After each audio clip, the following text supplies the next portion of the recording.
Assalamualaikum warahmatullahi wabarakatuh. Sahabatku para petani sawit, apa kabar? Semoga kalian selalu dalam keadaan sehat walafiat dan selalu dalam lindungan Tuhan yang Maha Kuasa tentunya, amin.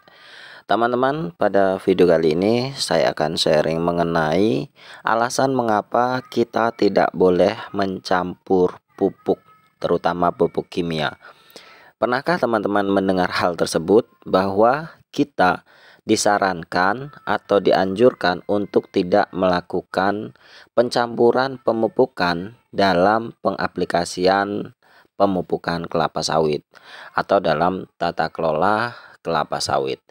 Nah, teman-teman, ada beberapa hal yang tentunya itu membuat fungsi dari pupuk itu sendiri akan berkurang atau bahkan hilang sama sekali ketika kita tanpa sadar atau dengan sadar mencampurkan pupuk-pupuk yang memang seharusnya tidak boleh dicampurkan.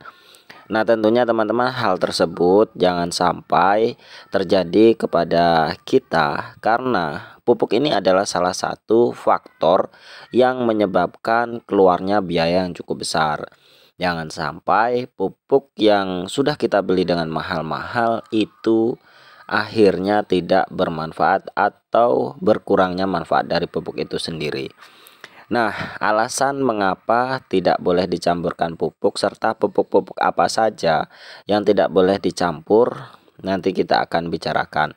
Tentunya teman-teman, kita sebagai petani harus paham betul bahwa konsep atau tata kelola dalam pemupukan kelapa sawit itu harus kita lakukan secara tepat supaya kita mendapatkan efektivitas dan akhirnya kita juga akan mendapatkan efisiensi biaya di sana. Jadi kita sebagai petani harus banyak-banyak belajar, harus banyak-banyak melihat atau membaca dan lain sebagainya supaya memang kita benar-benar melaksanakan secara tepat.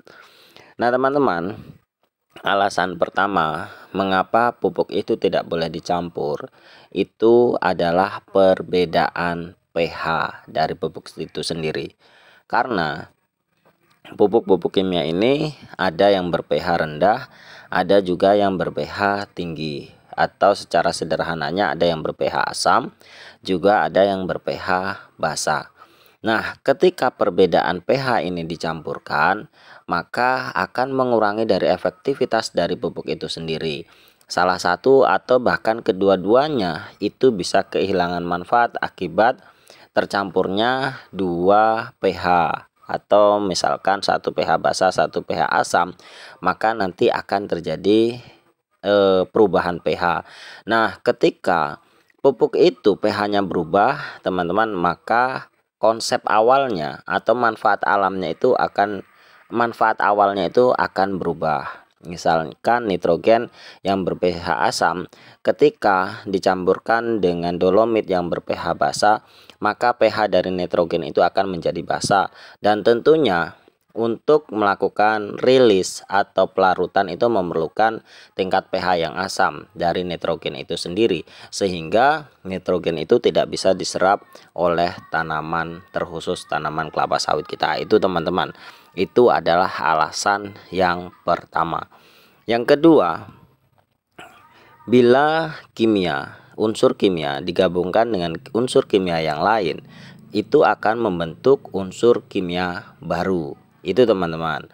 Dan untuk membahas ke ranah yang ke dalam itu tentunya kita harus paham betul tentang teori kimia, dan mohon maaf ya, kita tidak begitu paham untuk urusan teori kimia tersebut. Namun secara sederhana itu bisa dikatakan bahwa kimia A dengan kimia B maka akan membentuk unsur baru yang belum tentu itu unsur baru tersebut itu bisa bermanfaat untuk kelapa sawit. Bahkan mungkin juga bisa menjadi racun dan lain sebagainya. Itu alasan yang kedua. Itu teman-teman, dua alasan penting mengapa kita tidak boleh mencampurkan pupuk. Nah, menurut hemat saya, secara kita petani awam atau orang bodoh lah mengatakan seperti itu, bahwa di dalam tanah itu sebenarnya sudah ada unsur-unsur yang diperlukan oleh tanaman, baik itu nitrogen, kalium, kemudian magnesium, fosfat dan lain sebagainya. Itu sebenarnya sudah tersedia di alam teman-teman, di tanah itu sudah ada. Namun kadarnya atau dosisnya itu tidak begitu besar sehingga belum begitu mencukupi untuk tumbuh kembang tanaman kita. Maka dari itu kita harus menambahkan unsur-unsur baik itu buatan ataupun alami, baik itu pupuk kimia ataupun pupuk kandang atau pupuk organik, itu harus kita tambahkan dengan bantuan manusia supaya memang kebutuhan dari kelapa sawit itu tercukupi. Namun ada beberapa tanah yang karakteristiknya mungkin terlalu ekstrim sehingga unsur-unsur itu tidak tersedia. Yang kedua, mungkin juga ada tanah-tanah yang memang sudah kaya akan bahan-bahan atau unsur hara tersebut atau pupuk-pupuk alami tersebut sudah tersedia tanpa kita melakukan penambahan dari pupuk kimia. Itu juga bisa membantu dari tumbuh kembang kelapa sawit. Namun teman-teman, sebagian besar atau kebanyakan bahwa tanah yang ada di daerah Indonesia ini memang memiliki unsur hara yang diperlukan kelapa sawit, namun dosisnya tidak mencukupi sehingga kita memerlukan untuk penambahan secara bantuan manusia, baik itu pupuk buatan ataupun pupuk alami atau pupuk kandang atau pupuk organik itu teman-teman. Nah, menurut hemat saya bahwa kita harus melakukan kegiatan yang berkelanjutan atau berkesinambungan. Kalau menurut saya lebih baik ketika kita melakukan penebaran pupuk, lakukanlah sebulan sekali dengan rotasi pupuk yang berbeda-beda. Misalkan untuk bulan ini nitrogen, bulan kemudiannya kalium, kemudian dolomit, kemudian fosfat, dan seterusnya seperti itu. Kembali lagi ke nitrogen dan lain sebagainya. Mengapa? Menurut saya itu akan lebih efektif teman-teman. Mengapa lebih efektif? Karena pupuk itu akan terus berkesinambungan. Berbeda ketika kita melakukan penebaran dalam satu waktu sekaligus. Misalkan dicampurkan, semua pupuk itu dicampurkan, kemudian kita tebarkan dalam waktu yang sama. Nanti itu akan diserap secara bersamaan dan habisnya juga akan bersamaan. Nah, ketika ada selang rotasi yang terlalu lama, maka tanaman itu akan kehabisan dari unsur hara yang kita tebarkan. Jadi unsur hara atau pupuk yang kita tebarkan itu tidak selamanya kekal teman-teman, akan ada habisnya. Nah, keuntungan ketika kita melakukan penebaran setiap bulan atau dilakukan secara terpisah dengan rotasi 1 bulan sekali misalkan, atau lebih rapat ketimbang kita lakukan penebaran dalam satu waktu. Tentunya ketika bulan ini kita tebarkan, maka akan diserap. Kemudian belum habis dari serapan yang pertama kita tebarkan lagi dan terus selanjutnya seperti itu, maka akan terus berkelanjutan dan berkesinambungan. Beda dengan ketika kita melakukan penebaran secara bersamaan, kemudian dalam jangka waktu yang lama kita tidak memupuk dan baru kita memupuk dalam rotasi yang lama. Tentunya itu akan berpotensi terjadinya defisiensi. Itu teman-teman secara sederhana. Kalau menurut saya ya lebih baik kita tebarkan secara terpisah. Misalkan NPK dengan urea. Ya bulan ini kita tebarkan NPK dulu.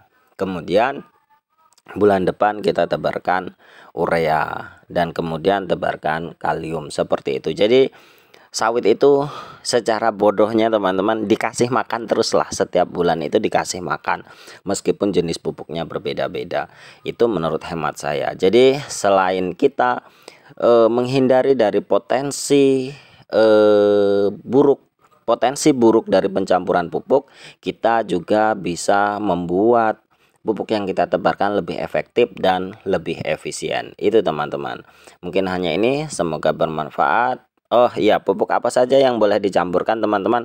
Untuk ini penutup, pupuk yang boleh dicampurkan yang bersifat sama yaitu bersifat basa yaitu antara dolomit dengan RP. Selebihnya saya rasa itu tidak boleh dicampurkan, baik itu yang sama-sama bersifat asam atau yang berbeda. Misalkan nitrogen dengan kalium, nitrogen dengan NPK dengan fosfat dan lain sebagainya, itu saya rasa dianjurkan untuk tidak dicampurkan, apalagi yang bersifatnya berlainan. Basa dengan asam itu sangat-sangat tidak dianjurkan. Mungkin hanya ini teman-teman, terima kasih atas perhatiannya. Wassalamualaikum warahmatullahi wabarakatuh.